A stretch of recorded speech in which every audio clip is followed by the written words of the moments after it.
नमस्कार दोस्तों, मैं वैभव आज आपका स्वागत करता हूं तक्षशिला ट्यूटोरियल के ऑनलाइन चैनल पे। दोस्तों, आज हम लोग बात करेंगे क्लास 12th के फिजिक्स के चैप्टर नंबर 12 के बारे में, जिसका नाम है परमाणु। इसमें दोस्तों हम लोग लेक्चर 12.8 तक कंप्लीट कर चुके थे। आज हम लोग बात करेंगे अपने नेक्स्ट लेक्चर की, मतलब लेक्चर 12.9 के बारे में। ठीक है, देखिए दोस्तों, आज के सेशन का जो हमारा पहला क्वेश्चन है वो है पारे का ऊर्जन विभव यानी कि आयनन विभव। ठीक है, एक नया शब्द हमारे सामने आया, आयनन विभव क्या होता है, आयनन ऊर्जा क्या होती है। ये दोनों एक ही चीज है और ये मैं आपको बता चुका हूं। अब इसमें एक नाम और जोड़ लीजिए। ठीक है, आयनन विभव कहें, आयनन ऊर्जा कहें या ऊर्जन विभव कहें, बात एक ही है। ठीक है, ऊर्जन विभव का मतलब भी आयनन विभव ही होता है। ठीक है, तो चलिए, पारे का ऊर्जन विभव यानी कि आयनन विभव कितना है, 4.86 इलेक्ट्रॉन वोल्ट है। पारे का एक परमाणु, ठीक है, पारे का एक परमाणु फोटोन अवशोषित करके प्रथम उत्तेजित अवस्था में पहुंच जाता है। इस चीज को जरा समझिएगा। प्रथम कक्षा का मतलब होता है n बराबर 1। ठीक है, लेकिन प्रथम उत्तेजित अवस्था का मतलब क्या हुआ? प्रथम उत्तेजित अवस्था का मतलब होता है कि देखिए, n बराबर 1 तो मूल अवस्था होती है और आपको पता है सामान्य रूप से सभी इलेक्ट्रॉन क्या होंगे, अपनी मूल अवस्था में ही पाए जाते हैं। ठीक है, तो सामान्य रूप से इलेक्ट्रॉन किसमें था, अपनी मूल अवस्था में था। जब इस इलेक्ट्रॉन को ऊर्जा मिली तो ये इलेक्ट्रॉन क्या करेगा, n बराबर 1 के जस्ट बाद कौन सी कक्षा आती है, n बराबर 1 के जस्ट बाद। आप कहेंगे n बराबर 1 के जस्ट बाद आती है n बराबर 2, बात सही है। n बराबर 1 के जस्ट ऊपर कौन सी कक्षा होगी, दूसरी कक्षा होगी n बराबर 2। n बराबर 2 को हम लोग दूसरी कक्षा जरूर बोलते हैं, लेकिन यहां पे शब्द यूज हुआ है प्रथम उत्तेजित अवस्था। एक बात बताइए, देखिए n बराबर 1 तो होती है मूल अवस्था। ठीक है, मूल अवस्था को छोड़कर जितनी भी कक्षाएं होती हैं वो सारी उत्तेजित अवस्था कहलाती हैं। ठीक है, मूल अवस्था को छोड़कर जितनी भी कक्षाएं होती हैं वो सारी उत्तेजित अवस्था कहलाती हैं। ठीक है, या कहलाई जाती हैं। अब इसमें n बराबर 1 के जस्ट बाद कौन है, n बराबर 2। तो n बराबर 2 को हम लोग क्या बोलेंगे, n बराबर 2 को बोलेंगे दूसरी कक्षा। ठीक है, दूसरी कक्षा कहेंगे, या फिर हम इसे कह सकते हैं प्रथम उत्तेजित अवस्था। ठीक है, प्रथम उत्तेजित अवस्था, दोनों ही नाम इसके हैं। ठीक है, इसे हम लोग बोलेंगे दूसरी कक्षा या प्रथम उत्तेजित अवस्था, बात एक ही है। ठीक, इसी तरह से n बराबर 2 के जस्ट बाद कौन सी कक्षा होगी, n बराबर 3, उसे हम लोग क्या बोलेंगे, उसे हम लोग बोलेंगे तीसरी कक्षा या दूसरी उत्तेजित अवस्था। इसी प्रकार n बराबर 4 को क्या बोलेंगे, चौथी कक्षा या तीसरी उत्तेजित अवस्था। ठीक है, यह बात समझ लीजिए, दूसरी कक्षा को प्रथम उत्तेजित अवस्था बोलते हैं। इसी प्रकार तीसरी कक्षा को, n बराबर 3 को तीसरी कक्षा बोलेंगे या फिर दूसरी उत्तेजित अवस्था। ठीक है, अच्छा, तो इस क्वेश्चन का अब मतलब आपको समझ में आ गया होगा। पारे का एक परमाणु है, ठीक है, वो क्या करता है, फोटोन को उत्सर्जित करके प्रथम उत्तेजित अवस्था में पहुंच जाता है। अब आप अपना कॉमन सेंस लगाइए, प्रथम उत्तेजित अवस्था का मतलब है n बराबर 2, और इलेक्ट्रॉन जो है, ठीक है, परमाणु जो है वो ऊर्जा को अवशोषित कर रहा है। ठीक है, परमाणु जो है वो ऊर्जा को अवशोषित करके उच्च अवस्था में जा रहा है, मतलब इलेक्ट्रॉन जो है वो n बराबर 2 में पहुंच रहा है। तो भैया n बराबर 2 में इलेक्ट्रॉन ऊर्जा ग्रहण करके, ऊर्जा को अवशोषित करके इलेक्ट्रॉन n बराबर 2 में पहुंच रहा है। इसका मतलब क्या हो सकता है, n बराबर 2 के जस्ट नीचे कौन होता है, n बराबर 1। इसका मतलब इलेक्ट्रॉन n बराबर 1 से जा रहा होगा n बराबर 2 में। ठीक है, ये बात समझ में आ गई। अब देखिए, अवशोषित फोटोन की तरंगदैर्घ्य ज्ञात कीजिए। ठीक है, आपको यह पूछा गया है अवशोषित फोटोन की तरंगदैर्घ्य ज्ञात कीजिए। आपको तरंगदैर्घ्य निकालनी है, इसके लिए आपको इतना सारा काम दिया गया है। ठीक है, अब देखिए, इसमें थोड़ा ध्यान से और सही फॉर्मूला लगाएंगे ताकि आपकी कैलकुलेशन टफ ना हो। ठीक है, हम जानते हैं कि किसी भी परमाणु की nवीं कक्षा में इलेक्ट्रॉन की ऊर्जा का मान कितना होता है, माइनस का RH इंटू में Z/n का होल स्क्वायर। ठीक है, और ये ऊर्जा किसमें होती है, ये ऊर्जा होती है जूल में। और या तो आप इसे इस तरह से भी बोल सकते हैं कि nवीं कक्षा में ऊर्जा का मान कितना होता है, -13.6 इंटू Z/n का होल स्क्वायर। ठीक है, चलिए भाई, इतनी बात समझ में आ गई। ये ऊर्जा किसमें होगी, इलेक्ट्रॉन वोल्ट में होगी। अच्छा, अभी देखिए हमको करना क्या है, ऊर्जन विभव का मतलब क्या होता है, ऊर्जन विभव या आयनन विभव का मतलब होता है कि इलेक्ट्रॉन को, ठीक है, इलेक्ट्रॉन को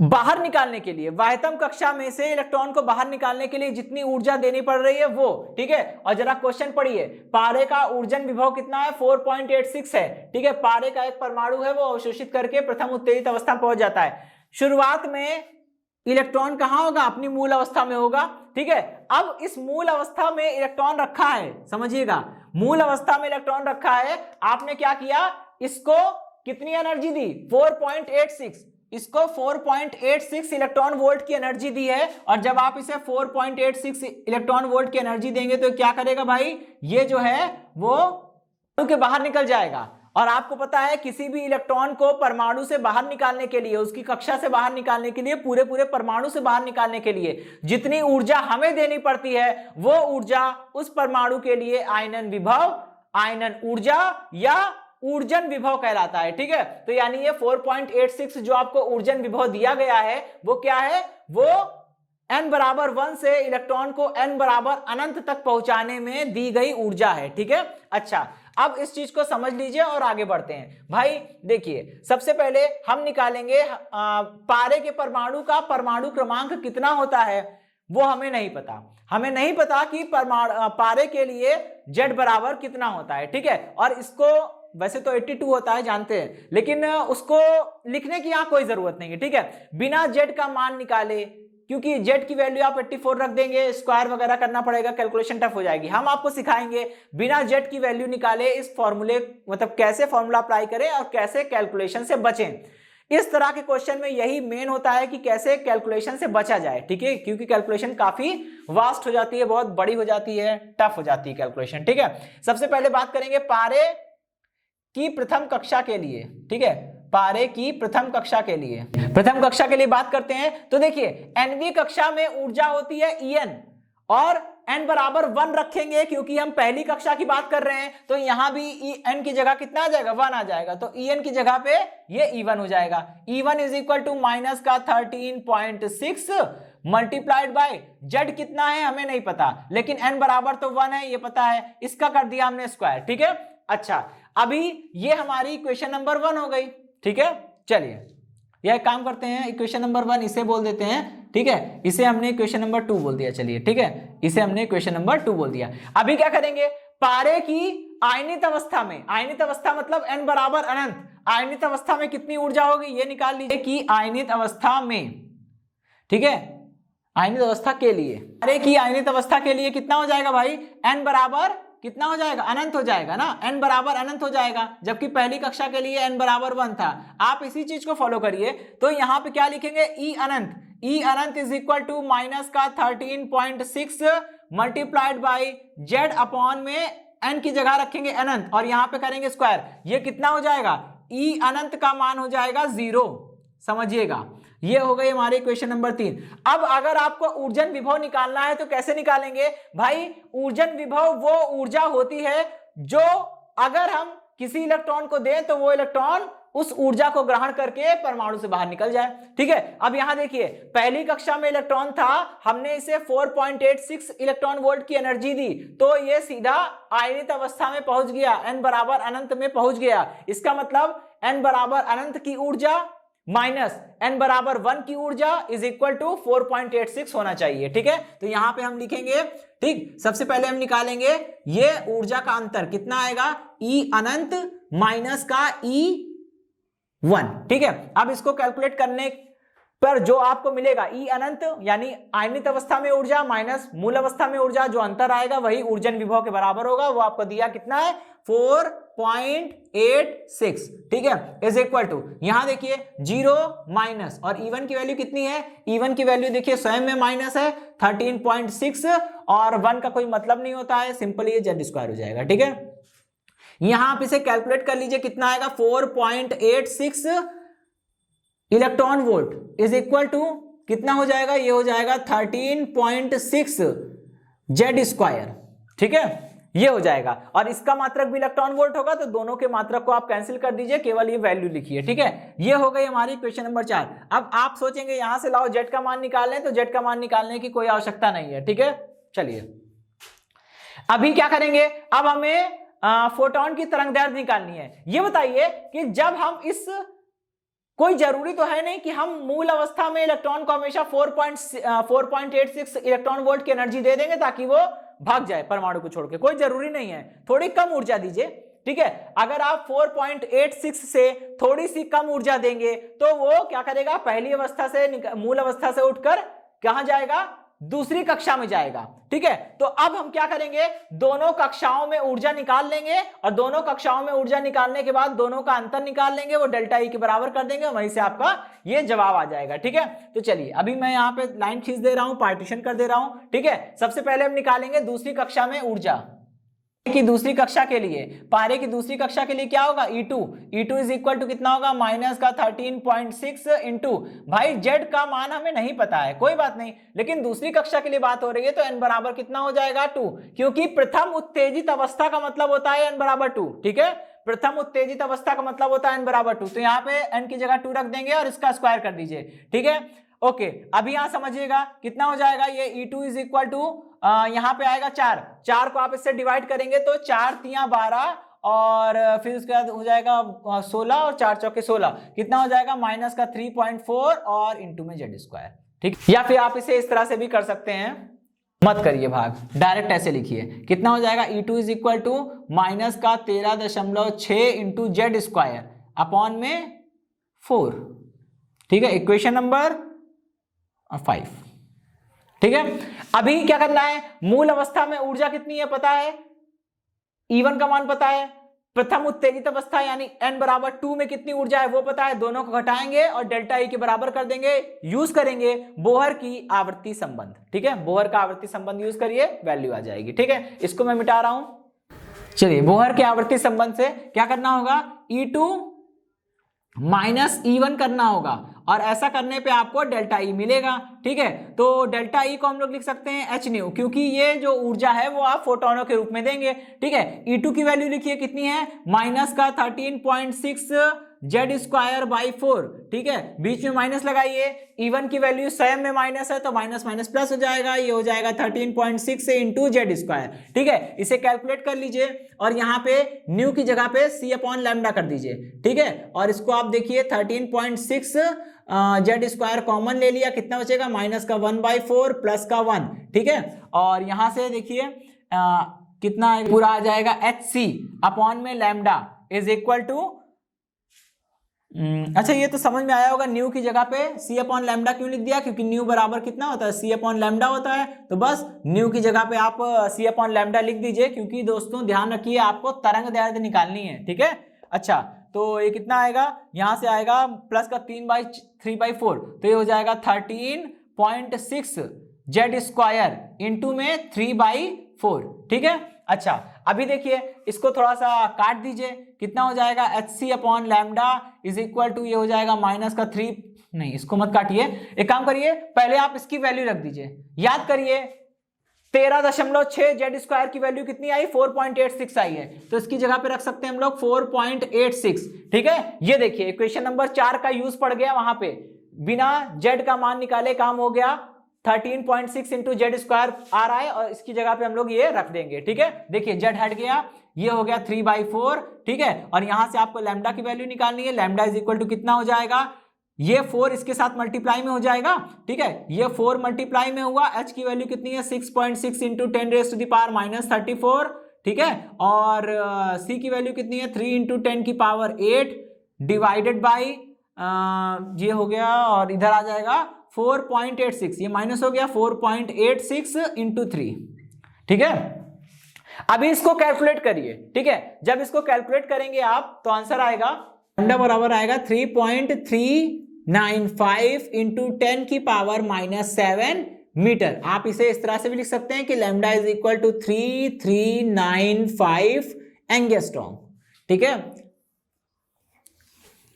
दोस्तों आप देख सकते हैं ये वाली, ठीक है, ये जो तरंग दैर्ध्य है वो कौन से क्षेत्र में आती है, विद्युत चुंबकीय तरंग के कौन से क्षेत्र में आती है, ये परावैगनी में आती है। यानी इस केस में जो फोटोन आप गिराएंगे पारे के परमाणु को उत्तेजित करने के लिए, जो फोटोन हम गिराएंगे वो फोटोन कौन से होंगे, अल्ट्रावायलेट फोटॉन्स होंगे, यानी कि परावैगनी तरंगों के, परावैगनी किरणों के फोटॉन्स होंगे, ठीक है, क्योंकि इनकी तरंग दैर्ध्य जो है वो परावैगनी किरणों की तरंग दैर्ध्य के के क्षेत्र में आ रही है। ठीक है, ओके दोस्तों, ये क्वेश्चन समाप्त हुआ। अब हम लोग देखेंगे अपना नेक्स्ट क्वेश्चन। दोस्तों देखिए हमारा नेक्स्ट क्वेश्चन क्या है, एक परमाणु के पहले दो ऊर्जन विभव क्रमशः 6.8 इलेक्ट्रॉन वोल्ट तथा 11.2 इलेक्ट्रॉन वोल्ट हैं। तो आपको ज्ञात क्या करना है, उत्सर्जन में और अवशोषण में, ठीक है, संभव स्पेक्ट्रमी रेखाओं की तरंगदैर्ध्य ज्ञात करनी है। ठीक है, ये क्वेश्चन अपने आप में काफी बड़ा है, मैं बता दूं। ठीक है, क्योंकि अवशोषण के लिए तो केवल 2 रेखाएं मिलेगी, लेकिन उत्सर्जन के लिए आपको 2 से ज्यादा रेखाएं मिलेगी। सबके लिए तरंगदैर्ध्य निकालना ये कोई आसान बात तो है नहीं। ठीक है, मतलब थोड़ा सा लेंदी काम हो जाएगा। ठीक है, तो कोई बात नहीं, लॉन्ग में आएगा भाई, क्वेश्चन लंबा है तो लॉन्ग में आएगा। ठीक है, लेकिन इस क्वेश्चन को समझने का प्रयास करिए। देखिए यहां पे शब्द यूज हुआ है ऊर्जन विभव, और आपको बोल रहा है पहले 2 ऊर्जन विभव। इसका मतलब क्या होता है, देखिए समझ लीजिए। ऊर्जन विभव का हमेशा, ऊर्जन विभव का मतलब यही नहीं होगा कि आयनन विभव। जब ऊर्जन विभव का मतलब आयनन विभव होगा तो वो ब्रैकेट में लिख कर देगा ऊर्जन विभव ब्रैकेट में आयनन विभव, ऐसा लिख कर आएगा, जैसा कि पहले वाले क्वेश्चन में आया था। लेकिन यहां ऐसा नहीं है, यहां बोल रहे हैं 2 ऊर्जन विभव 6.8 और 11.2 है। ठीक है, अब देखिए आपको पता है n बराबर 1 को बोलते हैं मूल अवस्था, n बराबर 2 को बोलते हैं द्वितीय कक्षा या द्वितीय ऊर्जा स्तर, जिसका मतलब होता है द्वितीय कक्षा को हम लोग बोल सकते हैं प्रथम उत्तेजित अवस्था। सॉरी, यहां पे ऊर्जन विभव लिख दिया मैंने।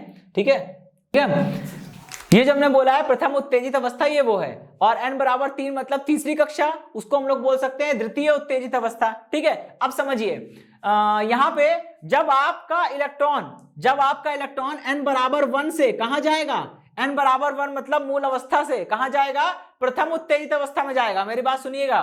ठीक है, जब आपका इलेक्ट्रॉन मूल अवस्था से प्रथम उत्तेजित अवस्था यानी n बराबर 2 में जाएगा, मैं बता चुका हूं पहले ही, n बराबर 2 को प्रथम उत्तेजित अवस्था बोलते हैं। ठीक है, तो जब मूल अवस्था से प्रथम उत्तेजित अवस्था में जाएगा तो वो कुछ ऊर्जा आपसे मांगेगा। ठीक है, जब आप इलेक्ट्रॉन को कुछ ऊर्जा देंगे तभी वो मूल अवस्था से प्रथम उत्तेजित अवस्था में जाएगा। और ऐसा करने के लिए आप इलेक्ट्रॉन को जितनी ऊर्जा देंगे उसे हम लोग बोलेंगे प्रथम उत्तेजन विभव, और इसे हमने देखिए यहां पे डेल्टा E1 से लिख रखा है। ठीक है, इसी प्रकार जब आप इलेक्ट्रॉन को ऊर्जा देंगे कि वो n बराबर 1 यानी मूल अवस्था से द्वितीय उत्तेजित अवस्था यानी n बराबर 3 में पहुंच जाएगा, तो इस प्रकार इस घटना में आपके द्वारा दी गई ऊर्जा क्या कहलाएगी, वो कहलाएगी द्वितीय उत्तेजन विभव यानी कि डेल्टा E2। ठीक है, बस आपको यही करना है। पहले हम काम करेंगे अवशोषण के लिए। ठीक है, अवशोषण के लिए दोस्तों अब यहां पे करना क्या है,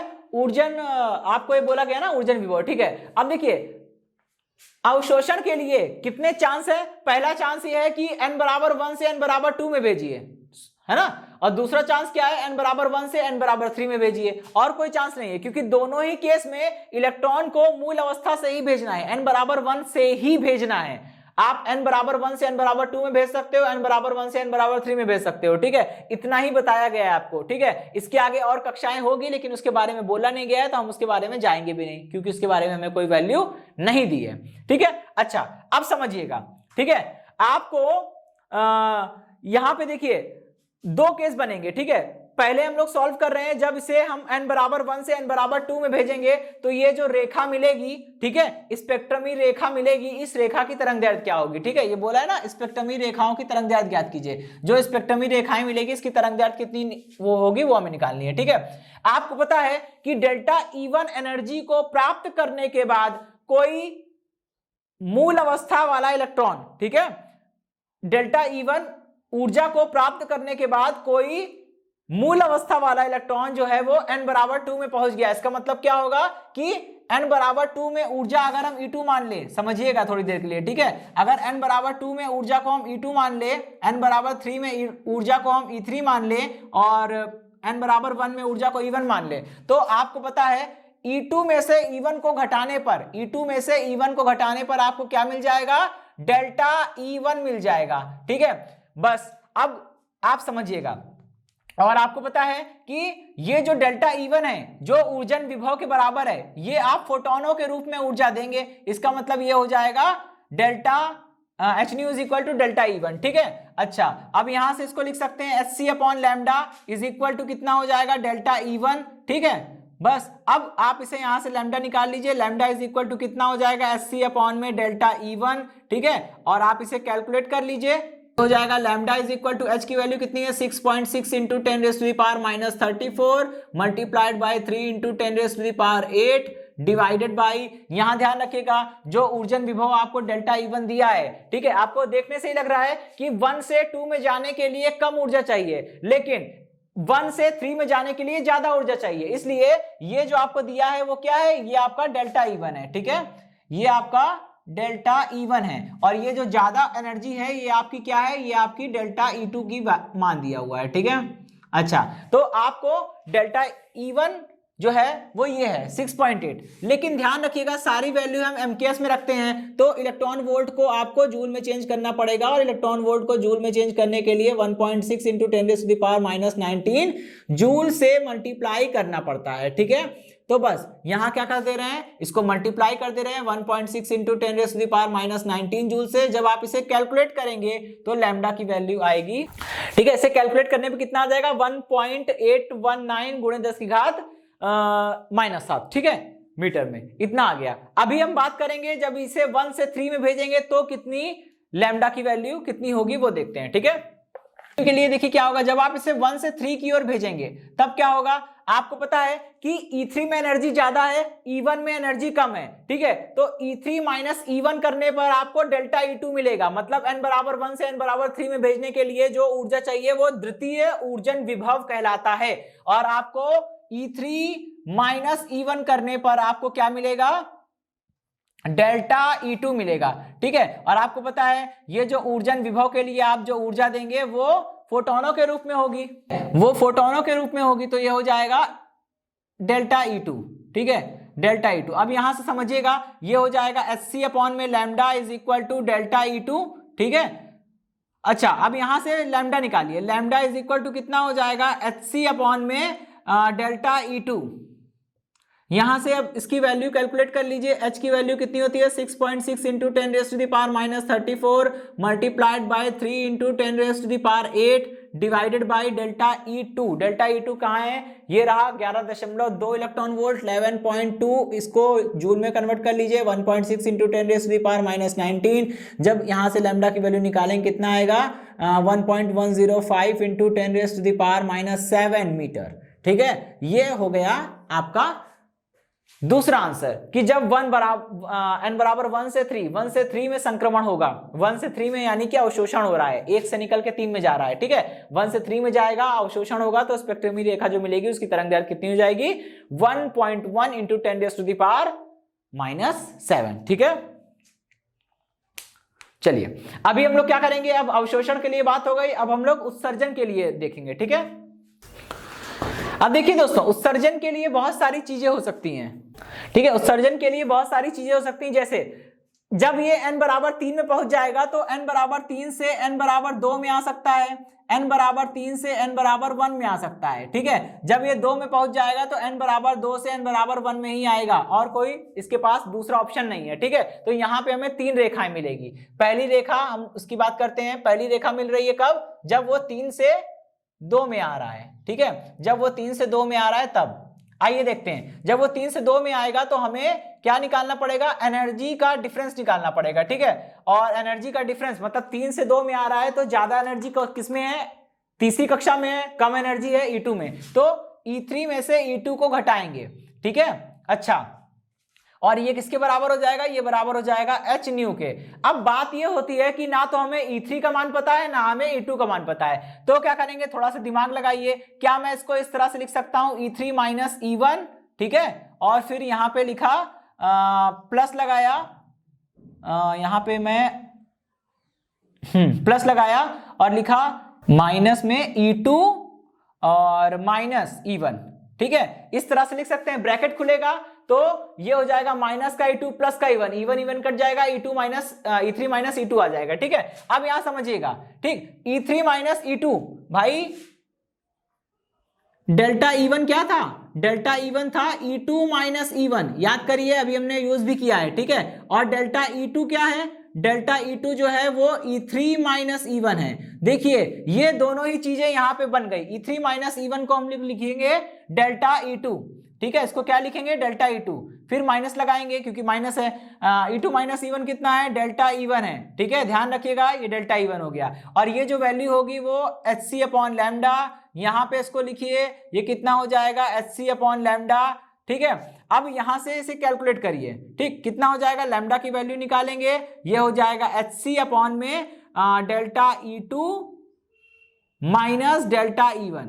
ठीक है, चलिए भाई इतनी बात समझ में आ गई। ठीक है, h की वैल्यू कितनी है, h की वैल्यू है 6.6 into 10⁻⁻34 multiplied by 3 into 10⁻8 divided by, देखिए डेल्टा E2 वो रहा, ठीक है, कितना है 11.2, ठीक है, माइनस डेल्टा E1 कितना है 6.8। और दोस्तों देखिए दोनों वैल्यू हैं इलेक्ट्रॉन वोल्ट में, इलेक्ट्रॉन वोल्ट की एक वैल्यू से इलेक्ट्रॉन वोल्ट की दूसरी वैल्यू को घटाएंगे तो जो जवाब आएगा वो भी इलेक्ट्रॉन वोल्ट में ही होगा, लेकिन हमें एमकेएस में कैलकुलेशन करनी है, इसलिए हम क्या करेंगे, इसे एमकेएस में कन्वर्ट करेंगे। आपको बताया था कि एक इलेक्ट्रॉन वोल्ट को कन्वर्ट करना है अगर जूल में तो क्या करना पड़ेगा, 1.6 इंटू 10⁻⁻19 जूल से गुणा करना पड़ेगा, तब जाके ये आपका जूल में कन्वर्ट होगा। ठीक है, तो वही काम आपको यहाँ करना है, 1.6 इंटू 10⁻⁻19 से मल्टीप्लाई कर देना है। जब आप ऐसा करेंगे और इसे कैलकुलेट करेंगे तो आपका आंसर आएगा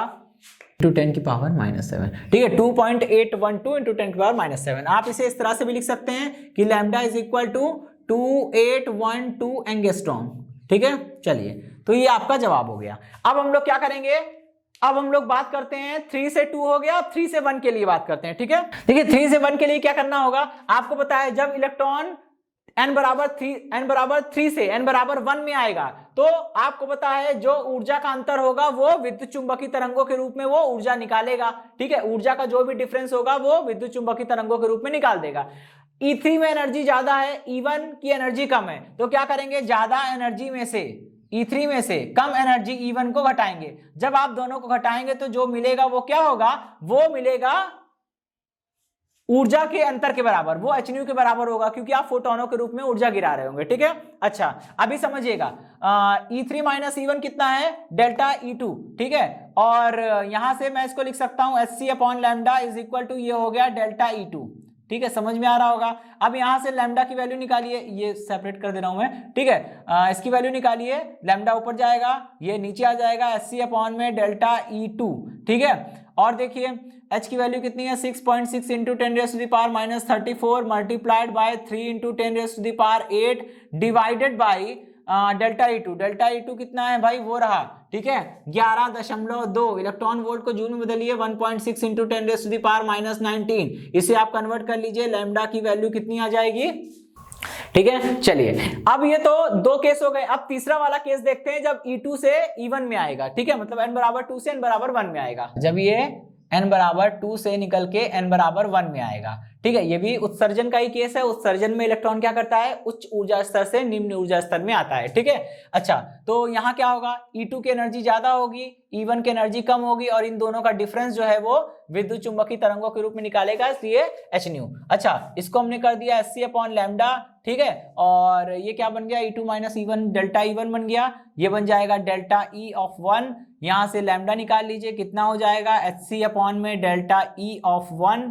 ठीक है, चलिए कैलकुलेट करिए, h की value 6.6 into 10⁻⁻34 multiplied by 3 into 10⁸ divided by delta E1, वो रहा 6.8, ये हो जाएगा 6.8 इंटू 1.6 इंटू 10⁻⁻19, इसे आप कैलकुलेट कर लीजिए, लैम्डा इज इक्वल टू कितना हो जाएगा, 1819, यानी 1.819 इंटू 10⁻⁷, जिसे आप ऐसे करके एंगस्ट्रॉम में भी लिख सकते हैं। ठीक है, तो ये तो हो गया दोस्तों आपके इस प्रश्न का उत्तर। ओके दोस्तों, अब हम लोग बात करेंगे अपने नेक्स्ट क्वेश्चन की। देखिए नेक्स्ट क्वेश्चन में दिया है हाइड्रोजन परमाणु की लाइमन श्रेणी की प्रथम रेखा की जो तरंगदैर्ध्य है वो हाइड्रोजन सदृश, मतलब हाइड्रोजन के जैसे ही कोई दूसरा परमाणु है x, उसकी बामर श्रेणी की द्वितीय रेखा की तरंगदैर्ध्य के बराबर है। मतलब कोई हाइड्रोजन परमाणु है उसमें लाइमन श्रेणी की प्रथम रेखा की तरंगदैर्ध्य ठीक उतनी ही है जितनी की किसी x परमाणु की बामर श्रेणी की द्वितीय रेखा की तरंगदैर्ध्य है। ठीक है, फिर आपसे पूछ रहे हैं एक्स परमाणु की मूल स्तर तथा द्वितीय उत्तेजन स्तर। मूल स्तर का मतलब n बराबर 1 और द्वितीय उत्तेजन स्तर का मतलब n बराबर 3, ठीक है, में ऊर्जाएं बताइए और परमाणु x का आयनन विभव भी ज्ञात कीजिए। हाइड्रोजन परमाणु की मूल स्तर में ऊर्जा -13.6 इलेक्ट्रॉन वोल्ट है, ठीक है। क्वेश्चन देखिए बहुत अच्छा है, इस तरह के क्वेश्चन लॉन्ग में आते हैं सीधे, ठीक है। मैंने इस वाले लेक्चर में, इस क्लास में मैंने जितने क्वेश्चन कराए हैं ये सारे क्वेश्चन तीनों इंपॉर्टेंट है, इसको लेके तीसरा क्वेश्चन सभी इंपॉर्टेंट है, ठीक है। इस तरह के क्वेश्चन सीधा लॉन्ग में आते हैं। अब देखिए सबसे पहले हम क्या करेंगे, हाइड्रोजन परमाणु की लाइमन श्रेणी की प्रथम रेखा की तरंग दैर्ध्य निकालेंगे, ठीक है। सबसे पहले लिखेंगे, हम जानते हैं कि स्पेक्ट्रम में प्राप्त स्पेक्ट्रमी रेखाओं की तरंग दैर्ध्य का मान निम्नलिखित होता है, lambda is equal to R into Z square, bracket में 1/n1 का स्क्वायर माइनस 1/n2 का स्क्वायर, ठीक है। आपको ये बात समझ में आ रही होगी। अभी देखिए हाइड्रोजन परमाणु की लाइमन श्रेणी की बात कर रहे हैं, ठीक है। हाइड्रोजन परमाणु की लाइमन श्रेणी की पहली रेखा के लिए भाई हाइड्रोजन परमाणु की बात हो रही है तो z बराबर 1 होना चाहिए। और ये जान लीजिए लाइमन श्रेणी कब मिलती है, जब इलेक्ट्रॉन कहीं से भी आए लेकिन n बराबर 1 में जंप करे, किसी भी उच्च ऊर्जा स्तर से n बराबर 1 में संक्रमण करेगा तब आपको लाइमन श्रेणी मिलेगी। और लाइमन श्रेणी की पहली रेखा तब मिलती है जब इलेक्ट्रॉन n बराबर 2 से n बराबर 1 में आता है, ठीक है। तो यानी कि यहाँ पे n1 जो कि निम्न ऊर्जा स्तर है वो 1 हो जाएगा और n2 जो कि उच्च ऊर्जा स्तर है वो 2 हो जाएगा, ठीक है। पहली रेखा लाइमन श्रेणी की पहली रेखा की बात हो रही है इसलिए किया है। इसमें रख दीजिए सारी वैल्यू, इसे हम इक्वेशन नंबर 1 मान लेते हैं, सारी वैल्यू रख दीजिए। ये लाइमन श्रेणी की रेखा है इसलिए इसे L लिख दिया, ठीक है। या चलिए कुछ भी ना लिखिए तो भी चलेगा, ठीक है। कितना हो गया, ये हो गया r जेड स्क्वायर, ठीक है। और यहाँ पे z की वैल्यू तो 1 है तो कोई मतलब नहीं है उसका, ठीक है। अच्छा अभी देखिए n1 की वैल्यू कितनी है 1 का स्क्वायर करने से कोई फायदा नहीं है, ठीक है। यहाँ पे 2 का स्क्वायर करेंगे आ जाएगा 4। अभी देखिए इसको सॉल्व करिए, कितना होगा, 1 में से 1/4 माइनस करेंगे तो कितना होगा 3/4 और लैम्डा की वैल्यू कितनी हो जाएगी, रिवर्स कर देंगे तो 4/3, ठीक है। 4/3 आएगा, 4/3 r, ठीक है। चलिए ये तो हो गई इक्वेशन नंबर 2, ठीक। अब क्या करेंगे, बोल रहा है कि लाइमन श्रेणी की पहली रेखा की जो तरंग दैर्ध्य है ठीक उतनी ही तरंग दैर्ध्य किसकी है, हाइड्रोजन के जैसे एक दूसरा परमाणु है x, उसकी बामर श्रेणी की दूसरी रेखा, ठीक है। तो ध्यान रखिए और आइए आगे बढ़ते हैं। अब हम लोग बात करेंगे एक्स परमाणु की बामर श्रेणी की दूसरी रेखा के लिए। भाई बामर श्रेणी की दूसरी रेखा के लिए क्या हो जाएगा, z बराबर कितना है हमें नहीं पता, कोई बात नहीं, ठीक है, उसके लिए परेशान नहीं होना है। अभी z बराबर कितना है वो हमें नहीं पता, कोई बात नहीं। क्या करेंगे, z की जगह पे हम लोग z ही रखेंगे, ठीक है। और भाई बामर श्रेणी कब मिलती है, जब इलेक्ट्रॉन किसी उच्च ऊर्जा स्तर से n बराबर 2 में आता है, ठीक है, तभी बामर मिलती है। और बामर श्रेणी की पहली रेखा कब मिलेगी, जब n बराबर 3 से n बराबर 2 में आएगा। बामर की दूसरी रेखा कब मिलेगी, जब n बराबर 4 से n बराबर 2 में आएगा। इसका मतलब निम्न ऊर्जा स्तर n1 बराबर 2 हो जाएगा और उच्च ऊर्जा स्तर कितना हो जाएगा, n2 बराबर 4 हो जाएगा। जब 4 से 2 में आएगा तब बामर की दूसरी रेखा मिलेगी। समीकरण 1 को वापस लगाइए यहाँ पे, ठीक है। समीकरण 1 से कितना हो जाएगा, 1/λ। देखिए दोस्तों x परमाणु में बामर की द्वितीय रेखा जो मिल रही है, x परमाणु में बामर की जो द्वितीय रेखा मिल रही है उसकी तरंग दैर्ध्य को हमने λx मान लिया है, ठीक है। x परमाणु के लिए बामर श्रेणी की जो दूसरी रेखा मिल रही है उसकी तरंग दैर्ध्य को λx मान लिया, तो 1/λx इज इक्वल टू ये हो जाएगा r इंटू जेड स्क्वायर, ठीक है। अच्छा और यहां पे कितना हो जाएगा, 1/n1 का मतलब कितना है 2 का स्क्वायर करिए हो जाएगा 4 माइनस n2 की वैल्यू कितनी है 4 का स्क्वायर करिए 16, कितना हो जाएगा ये, यहां से आप इसको सॉल्व कर लीजिए, एलसीएम होगा 16 और 4 माइनस 1/16 यानी कि 3/16, रिवर्स कर देंगे 16/3 हो जाएगा, ठीक है। तो लैम्डा एक्स कितना हो गया, ये हो गया 16/3 और ये हो जाएगा r इंटू जेड स्क्वायर, ठीक है। चलिए ये इक्वेशन नंबर 3 हो गई। अब अकॉर्डिंग टू कंडीशन, शर्त के अनुसार क्या कह रहा है, ठीक है, शर्त के अनुसार कह रहा है कि दोनों बराबर होंगे भाई। शर्तानुसार लैम्डा और लैम्डा एक्स बराबर है, lambda X is equal to lambda, दोनों की वैल्यू रखिए। लैम्डा एक्स की वैल्यू कितनी है 16/3r इंटू जेड स्क्वायर, ठीक है। लैम्डा की वैल्यू कितनी है 4/3r, ठीक है। 3r से 3r कटेगा, ठीक है। और देखिए 4 से ये 16 कट जाएगा, कितना आएगा Z square is equal to 4, इसका मतलब जेड इज इक्वल टू कितना आएगा 2 आएगा, ठीक है। यानी कि अब यहां से एक चीज समझ में आई कि ये जो x परमाणु हम लोग बोल रहे हैं, इस x परमाणु का परमाणु क्रमांक कितना है 2, यानी कि आप समझ सकते हैं ये एक ऐसा तत्व है जिसका परमाणु क्रमांक 2 है, और परमाणु क्रमांक 2 किसका होता है हीलियम का, तो ये हीलियम होगा, ठीक है। खैर आपसे तत्व को पहचानने को नहीं कहा गया है, अगर तत्व को पहचानने को कहेगा तो जेड का मान निकाल लीजिए, जेड का परमाणु क्रमांक जितना आएगा उसी हिसाब से वो तत्व हो जाएगा, ठीक है। Hydrogen, helium, lithium, barium, carbon, oxygen, है ना, इस तरह से आप जो पढ़े होंगे तो परमाणु क्रमांक के हिसाब से आप समझ जाएंगे, ठीक है। अभी हम आगे बढ़ते हैं, ठीक है। अभी क्या बोल रहा है एक्स परमाणु की मूल स्तर मतलब n बराबर 1 में ऊर्जा निकालनी है, द्वितीय उत्तेजन अवस्था या द्वितीय उत्तेजन स्तर में ऊर्जा निकालनी है। इसको मैं रफ करता हूं, ठीक है। तो लिखेंगे एक्स परमाणु की मूल अवस्था, परमाणु की मूल अवस्था में ऊर्जा, भाई मूल अवस्था की बात कर रहा है, ठीक है। तो x परमाणु के लिए z बराबर हमने 2 निकाला था, तो z बराबर 2 हम लिखेंगे, और मूल अवस्था की बात कर रहा है इसलिए n बराबर 1। फॉर्मूला लगाइए, En इज इक्वल टू, हमें पता है कि किसी भी परमाणु की nवीं कक्षा में इलेक्ट्रॉन की कुल ऊर्जा का मान कितना होता है -13.6 ब्रैकेट में z बाई n का होल स्क्वायर, ठीक है। और ये ऊर्जा किसमें आती है इलेक्ट्रॉन वोल्ट में आती है, मत भूलिएगा। जब आप z बराबर 2 और n बराबर 1 रखेंगे तो ये कितना हो जाएगा, पहली कक्षा में ऊर्जा है इसलिए E1 is equal to -13.6 into z की वैल्यू 2 n की वैल्यू 1 स्क्वायर करेंगे, कितना हो जाएगा -13.6 मल्टीप्लाइड बाई 4, ये कितना होगा 6 चौके 24, 24 के 4 2 हासिल लगेगा, और 4 दुना 4 3 12 2 14, ठीक है। और फिर एक यहाँ पे 4 1 5, ठीक है। कितना हो जाएगा -54.4 इलेक्ट्रॉन वोल्ट, ठीक है। ये आपका E1 का मान हो गया, मतलब कि मूल स्तर में इसकी कितनी ऊर्जा होगी -54.4 इलेक्ट्रॉन वोल्ट होगी, ठीक है। अभी आगे बढ़िए, द्वितीय उत्तेजन अवस्था की बात करते हैं, तो क्या करेंगे यहां पे लिखेंगे द्वितीय उत्तेजन स्तर, द्वितीय उत्तेजन स्तर में ऊर्जा, द्वितीय उत्तेजन स्तर में जो ऊर्जा होगी वो कितनी होगी, भाई x परमाणु की बात कर रहा है तो x परमाणु के लिए z बराबर 2 है, और द्वितीय उत्तेजन स्तर की बात कर रहा है तो n बराबर 3 हो जाएगा। बस इसको पुट करके यहाँ पे रख दीजिए, कितना हो जाएगा, फॉर्मूला तो होता है nवीं कक्षा में इलेक्ट्रॉन की ऊर्जा यानी कि En इज इक्वल टू 13.6, ठीक है, 13.6 इंटू जेड अपॉन n का स्क्वायर, ठीक है। यहां पे आप दोनों वैल्यू को रख दीजिए, कितना हो जाएगा, दूसरी कक्षा में ऊर्जा की बात, सॉरी द्वितीय उत्तेजन स्तर यानी कि n बराबर 3 की बात हो रही है, तो n की जगह 3 रखेंगे तो यहां भी En की जगह पे ये E3 हो जाएगा, ठीक है। Is equal to -13.6 multiplied by 2/3 का होल स्क्वायर, ठीक है।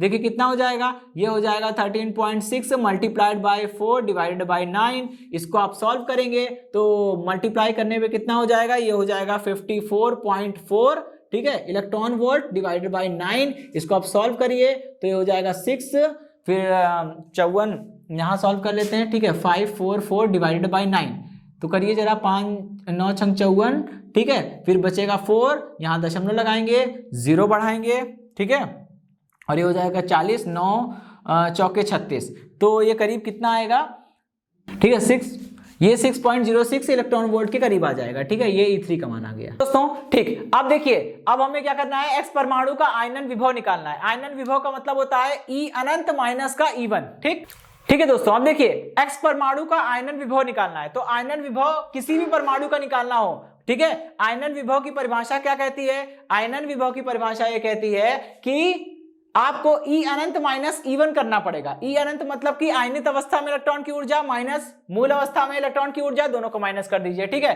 किसी भी परमाणु की आयनित अवस्था में इलेक्ट्रॉन की ऊर्जा कितनी होती है 0, और E1 तो हम निकाल चुके हैं, E1 की वैल्यू कितनी आई थी 54.4, ठीक है, और ये इलेक्ट्रॉन वोल्ट में थी, ठीक है। आप जब इसे कैलकुलेट करेंगे तो डेल्टा E यानी कि जो आपका आयनन विभव है, ठीक है, जो आपका आयनन विभव कहलाएगा वो कितना हो जाएगा, delta E is equal to 54.4 electron volt, ठीक है। बस इतना करना है, ठीक है। ये क्वेश्चन यहीं पे समाप्त हुआ दोस्तों, और इस क्वेश्चन से इस सेशन से जुड़े नोट्स प्राप्त करने के लिए डिस्क्रिप्शन में दिए गए लिंक पर जाके क्लिक कीजिए। ओके दोस्तों, आज के सेशन में इतना ही, मिलता हूं नेक्स्ट सेशन में। धन्यवाद।